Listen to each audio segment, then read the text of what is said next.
दोस्तों, ये कहानी जो है वो लिख के आई है, तो लोगों के पास जैसा कि आप जानते हैं किसी का तो पढ़ने का टाइम नहीं है। छोटी कहानी है लेकिन वो लिखने में लंबी लगती है तो लोग पढ़ते नहीं हैं। तो मैं ये इसको आपको सुना रहा हूँ सो दैट आप सुन सकें। इस कहानी बड़ी भावुक कहानी है और इतनी अच्छी है कि आपको पसंद आएगी। विनोद और लता अपने 5 साल के बेटे के साथ गाड़ी में जा रहे थे, तो रास्ते में अचानक देखा कि एक तरबूज बच्ची थी, छोटी सी, कोई 11-12 साल की बच्ची होगी, तरबूज बेच रही थी। तो विनोद ने गाड़ी रोकी। लता ने उससे खिड़की खोल के पूछा कि भाई ये तरबूज कैसे है? कहती है कि ये 50 रुपए का एक तरबूज है, आप जो मर्ज़ी तरबूज ले लीजिए। तो विनोद ने देखा और लता ने भी देखा कि कम से कम 5-5 किलो के तरबूज तो थे ही। तो विनोद ने कहा ले लेते हैं, क्योंकि बाहर तो मार्केट में 20-22 रुपए किलो है और ये 5 किलो का तो कम से कम 100 रुपए का है, ये 50 में दे रही है। तो लता ने उसको कहा नहीं भाई ठीक लगाओ, 40 रुपए में दे दो हमें। तो लड़की बोली नहीं बहन जी, हमारे पास तो 45 रुपए की तो मेरी ख़रीद है, तो मैं 50 रुपए से कम नहीं दे सकती। तो उसने फिर अपनी तरफ से, जैसे लेडीज़ बोलती हैं कि भाई तुम्हारा ये छोटा भाई है, ये खाएगा, ये अपनी बच्चे की तरफ इशारा किया और बोला राहुल बेटा दीदी को नमस्ते करो। तो राहुल ने दीदी को नमस्ते करी, उसको नमस्ते करी। तो लड़की ने कहा अच्छा मेरा भाई खाएगा। तो उसने उसको गाड़ी खोल के और नीचे उतारा, एक तरबूज लेके आई और उसको हाथ में पकड़ाया। जैसे हाथ में पकड़ाया, वो बच्चा था, पकड़ नहीं पाया, तरबूज नीचे गिर गया, 4-5 टुकड़े हो गए तरबूज के। तो वो कहता है सॉरी दीदी। वो कहने लगा राहुल बच्चा था, उसको तो अकल जितनी। कहती है कोई बात नहीं भैया, मैं तुम्हारे लिए और ले आती हूँ। वो दूसरा ले आई और खिड़की से उसने अंदर उसको रख दिया। तो लता बोली कि भाई इसको अभी अंदर बिठाओ, क्योंकि इसको डस्ट से बड़ी प्रॉब्लम है, इसको अंदर बिठाओ और ये हम तुम्हें इसके पैसे नहीं देंगे जो टूट गया, जो जो 4-5 टुकड़े हो गए तरबूज के।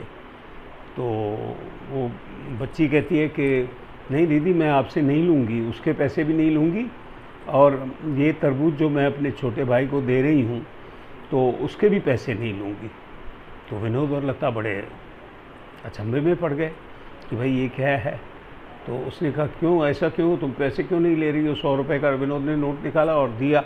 कहती है नहीं, मेरी माँ कहती है कि जो रिश्ते में नफ़ा नुकसान फ़ायदा कुछ नहीं देखा जाता।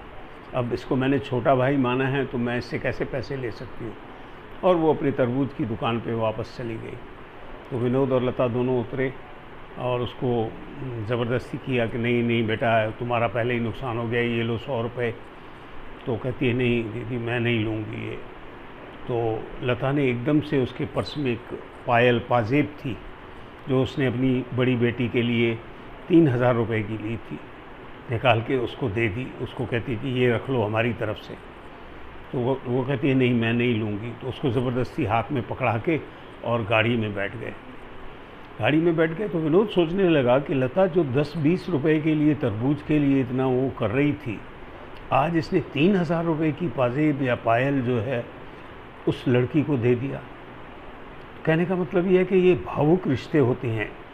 छोटी सी बात में एक भावुकता पैदा हुई और जहाँ 10-20 रुपये की बात थी उसको छोड़ के उसने 3000 की पाजेब उसको लड़की को भेंट कर दी। फिर विनोद ने रास्ते में गाड़ी रोक के और बड़े भाई को फ़ोन किया, भैया मैं जो मार्केट वाली दुकान है वो आप ले लो और जो पीछे वाली दुकान मैं ले लूँगा और जो मकान बड़ा वाला है वो भी आप रख लो, मैं वो छोटा वाला ले लूँगा।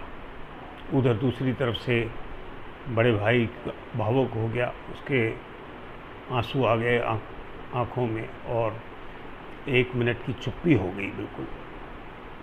तो कहता है भैया आप बोल क्यों नहीं रहे हो, आप रो क्यों रहे हो? कहता है बड़े भाई ने बड़ी मुश्किल से हिम्मत करके कहा कि छोटे तू ऐसा क्यों कह रहा है? कहता है बस भैया, और मैं जो अपना कोर्ट में आपको केस किया था वो भी मैं वापस ले रहा हूँ। तो बड़े भाई ने कहा कि छोटे, अगर ये तू पहले कहता तो मैं तेरे को सब कुछ दे देता। अब तू चिंता मत कर, घर आ जा और आपस में बैठ के हम आराम से आधे आधा हिस्सा कर लेंगे। तो कहने का तात्पर्य ये है कि भावुकता और जो रिश्तेदारी है आज बिल्कुल ख़त्म हो गई है। एक दूसरे को निभाना नहीं जानते हैं। जो भाई एक एक इंच की ज़मीन के लिए लड़ रहे थे, आज वो भावुक होके अपने लिए कुर्बानी देना शुरू कर दिया।